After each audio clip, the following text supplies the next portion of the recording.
তাদের কীর্তি আরো ফাঁস হচ্ছে। এবার নিজের মেয়েকে ছাড় দেয়নি শ্বেতা খান। অভিযোগে সরব হাওড়ার নাজিরগঞ্জের ব্যবসায়ী মাসুদ আলম খান। শ্বেতার এক মেয়ে ইশিকা, সে আত্মহত্যা করে। নিজের মেয়েকেই নোংরা কাজে বাধ্য করেছিল শ্বেতা।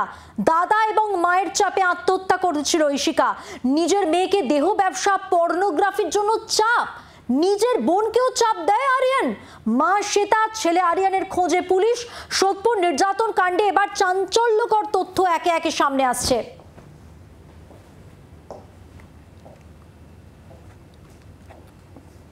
এই ফুলটুসি আছে যে 2021-এ আমাকে ফোন করার পরে বললো কি আমার মেয়ে মারা গেছে, আপনার ছেলের সঙ্গে চাইল্ডহুড ফ্রেন্ড ছিল, চাইল্ডহুড থেকে AIS একসাথে পড়েছে। ছেলেকে জিজ্ঞেস করলাম পাপা 3 दिन आगे ना वो सुसाइड करके मर गई है। তো বললো ওর পয়সার প্রয়োজন ছিল, ওর মা ওকে 2 নম্বরী লাইনে নামাতে চাইছিল, কিন্তু মেয়েটা খুব ভালো, ইশিকা মেয়েটা খুবই ভালো, ও কোনো গলত লাইনে যেতে চাইছিল না। প্রভোগ যদি কেউ ওকে করে থাকে তো ওর মা আর ভাই করেছে, কেন ও মেয়েটা খুব ভালো ছিল, ও কখনো গলত লাইনে যেতে চাইছিল না, এরা গলত ছিল আর এরা ওকে গলত লাইনে নামাতে চাইছিল, এই জন্য ও সুসাইডটা করলো, আর কোনো কারণ না। নিজের বোনকে আচ্ছা নিজের মেয়েকে।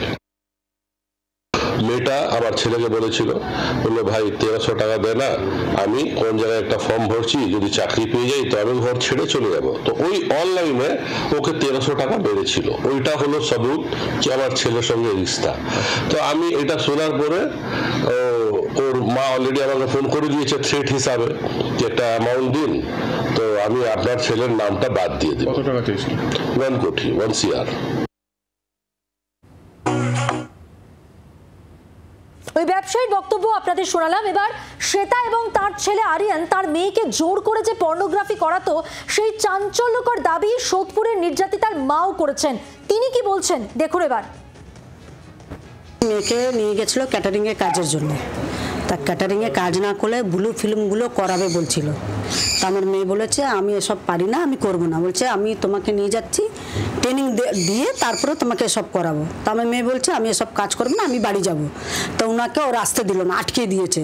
কেন আমার মেয়ে যেহেতু সব কিছু জেনে গেছে, ওই জন্যে আটকে গেছে। তারপরে আমার মেয়েকে বলতো ঘর মুছো, বাসন মাজো। আমার মেয়ে তো এসব কোনোদিন কাজ করেনি, তো করতো না বলে মারধর করতো, খুব অত্যাচার করেছে।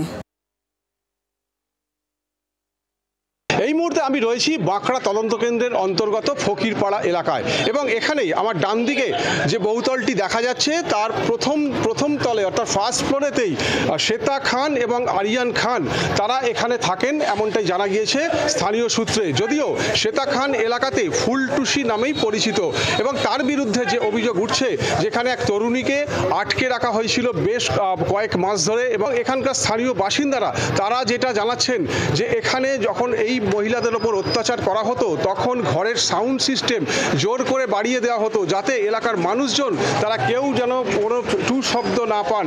আরও যে অভিযোগ করছেন যে এখানে সেক্স র্যাকেট চালানো হতো, এই অভিযোগ করছেন, এবং এলাকার মানুষজন তারা বাধা দিতে গেলে তাদের মিথ্যে মামলায় ফাঁসানো হয়, এমনটাও অভিযোগ।